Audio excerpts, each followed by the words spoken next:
नमस्कार दोस्तों, गौतम बुद्ध की शिक्षाओं ने संसार के करोड़ों लोगों के जीवन को प्रभावित किया है। उनकी शिक्षाओं का मूल उद्देश्य मानव जीवन के दुखों का समाधान प्रस्तुत करना था। उन्होंने जीवन के 4 आर्य सत्य और अष्टांगिक मार्ग की चर्चा की, जिनसे मानव जीवन के कष्टों को समझा और उनसे मुक्ति पाने का मार्ग बताया जा सकता है।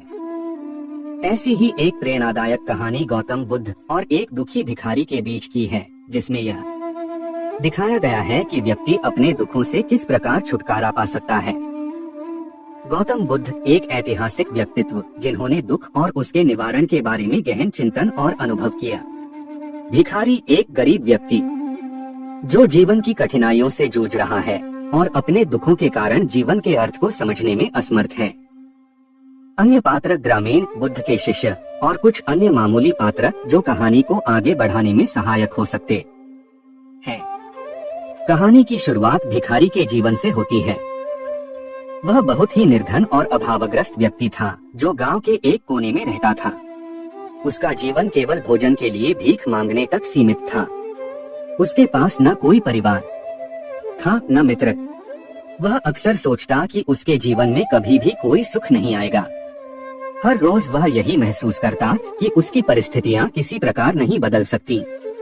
भिखारी के मन में निराशा और असंतोष था। वह हमेशा अपने भाग्य को कोसता रहता था। वह सोचता था कि संसार ने उसके साथ अन्याय किया है। उसे लगता था कि वह संसार के सबसे दुखी व्यक्ति है।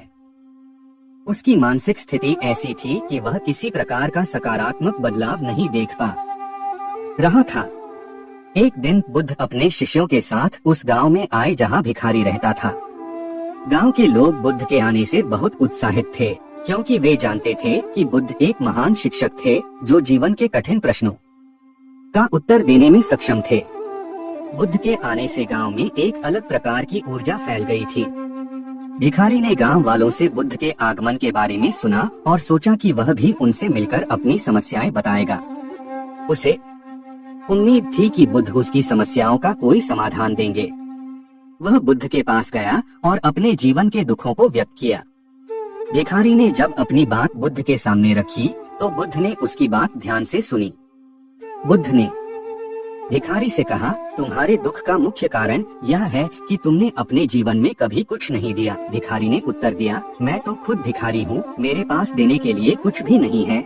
बुद्ध ने मुस्कुराते हुए भिखारी से कहा, हर व्यक्ति के पास कुछ न कुछ देने के लिए होता है। तुम मुस्कान दे सकते हो, दया दे सकते हो, किसी की सहायता कर सकते हो। यह सोचने की बजाय कि तुम्हारे पास क्या नहीं है, यह सोचो कि तुम्हारे पास क्या है। जब तुम दूसरों को कुछ देते हो तो तुम अपने दुखों से मुक्त हो जाते हो। बुद्ध की बातों ने भिखारी के मन में एक गहरी छाप छोड़ी। वह सोचने लगा कि शायद उसकी समस्याओं का कारण उसकी स्वयं की सोच है। उसने यह महसूस किया कि वह हमेशा अपने दुखों पर ध्यान केंद्रित करता रहा है, लेकिन उसने कभी यह नहीं सोचा कि वह दूसरों के लिए क्या कर सकता है। धीरे धीरे भिखारी ने बुद्ध की शिक्षाओं को अपने जीवन में लागू करना शुरू किया। उसने भीख मांगने की बजाय दूसरों की सहायता करने का प्रयास किया। उसने महसूस किया कि जब वह दूसरों के लिए कुछ करता है तो उसे अपने भीतर एक अजीब संतोष का अनुभव होता है। भिखारी का जीवन अब पहले जैसा नहीं था। उसने दूसरों के प्रति दया, करुणा और सहयोग की भावना को अपनाया। उसका दृष्टिकोण बदल गया था और अब वह अपने जीवन में आनंद और संतोष का अनुभव करने लगा। भिखारी का जीवन इस बात का प्रमाण था कि दुख केवल परिस्थितियों का परिणाम नहीं होता, बल्कि यह हमारी सोच और दृष्टिकोण पर निर्भर करता है।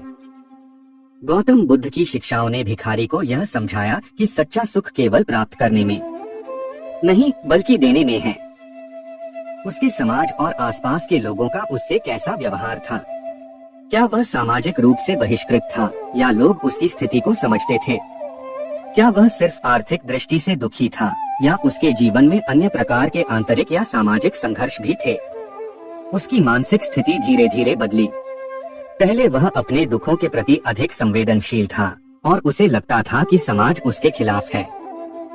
लेकिन बुद्ध की शिक्षा ने उसे समाज और उसके अपने दुखों के प्रति नया दृष्टिकोण दिया।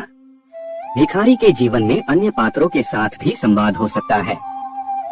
जैसे वह बुद्ध की शिक्षा के बाद अपने गांव के अन्य भिक्षुओं, ग्रामीणों या किसी विशेष व्यक्ति के साथ अपनी समझ साझा कर सकता है। भिखारी गांव के अन्य भिक्षुओं से चर्चा करता है और उन्हें बताता है कि बुद्ध की शिक्षाओं ने उसके जीवन को कैसे बदला। वह ग्रामीणों के प्रति अधिक सहानुभूति विकसित करता है और उनके दुखों को भी समझने लगता है। धीरे धीरे वह अपनी समस्याओं की तुलना दूसरों की समस्याओं से करता है और उसे यह महसूस होता है कि वह अकेला नहीं है जो दुखी है। बुद्ध की शिक्षाओं के बाद भिखारी न केवल खुद को बदलता है बल्कि वह समाज में भी एक नई भूमिका निभाने लगता है। वह लोगों की मदद करने और उनके दुखों को दूर करने की कोशिश करता है। आप इस हिस्से को विस्तार से बता सकते हैं कि किस प्रकार वह दूसरों की मदद करता है और कैसे उसकी स्थिति समाज में बदलती है। भिखारी अब केवल अपने जीवन के बारे में नहीं सोचता बल्कि वह दूसरों के लिए भी जीने लगता है। वह गांव में एक आदर्श बन जाता है और लोग उससे प्रेरित होकर दूसरों की मदद करने लगते हैं। भिखारी बुद्ध से एक बार फिर मिलता है, शायद कुछ समय बाद, जब उसने अपनी सोच और जीवन में परिवर्तन कर लिया होता है। वह बुद्ध से अपने अनुभव साझा करता है और उन्हें बताता है कि कैसे उनकी शिक्षा ने उसके जीवन को बदल दिया है। इस बातचीत में आप और गहन विचार विमर्श जोड़ सकते हैं जो मानव जीवन और दुख के बारे में महत्वपूर्ण सिद्धांतों को उजागर करेगा।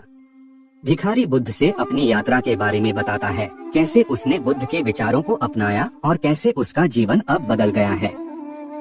बुद्ध उसे और आगे की शिक्षाएं देते हैं जो उसे और गहरे स्तर पर समझने में मदद करती हैं कि जीवन का असली अर्थ क्या है। अंत में भिखारी अपनी यात्रा के अंत तक पहुंचता है, जहां वह समझता है कि सच्चा सुख केवल आंतरिक शांति और दूसरों की मदद करने में है। भिखारी के जीवन के अनुभवों का सारांश दे सकते हैं और यह समझा सकते हैं कि कैसे बुद्ध की शिक्षाएं व्यक्ति को अपने दुखों से मुक्ति दिला सकती हैं। भिखारी का जीवन अब पूरी तरह से बदल गया है और वह अपने जीवन में संतोष और शांति का अनुभव करता है। वह अब न केवल अपने लिए बल्कि पूरे समाज के लिए प्रेरणा का स्रोत बन गया है। भिखारी के बदलने के बाद समाज पर उसके प्रभाव को विस्तार से बता सकते हैं। यह कहानी केवल एक व्यक्ति के परिवर्तन की नहीं बल्कि समाज में सकारात्मक बदलाव लाने की भी हो सकती है। भिखारी के माध्यम से आप दिखा सकते हैं कि कैसे एक व्यक्ति की सोच और दृष्टिकोण बदलने से पूरे समाज में सकारात्मक प्रभाव पड़ सकता है। भिखारी का परिवर्तन गांव के अन्य लोगों को भी प्रेरित करता है। अब लोग उसे एक आदर्श के रूप में देखने लगे हैं। गांव में अधिक दया, करुणा और सहयोग की भावना बढ़ जाती है। अंत में आप बुद्ध के आखिरी उपदेश पर ध्यान केंद्रित कर सकते हैं जो वह भिखारी को देते हैं। यह शिक्षा भिखारी के जीवन में संतुलन और स्थिरता लाने के लिए होगी। इसमें जीवन के अंतिम सत्य और मोक्ष की ओर अग्रसर होने की प्रक्रिया का वर्णन किया जा सकता है।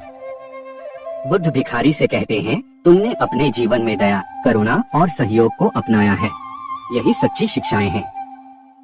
लेकिन अब तुम्हें आंतरिक शांति और स्थायी संतोष प्राप्त करने के लिए ध्यान और आत्मनिरीक्षण पर ध्यान देना होगा। भिखारी बुद्ध की बातों को समझता है और अपने जीवन में ध्यान और मानसिक शांति को अपनाता है।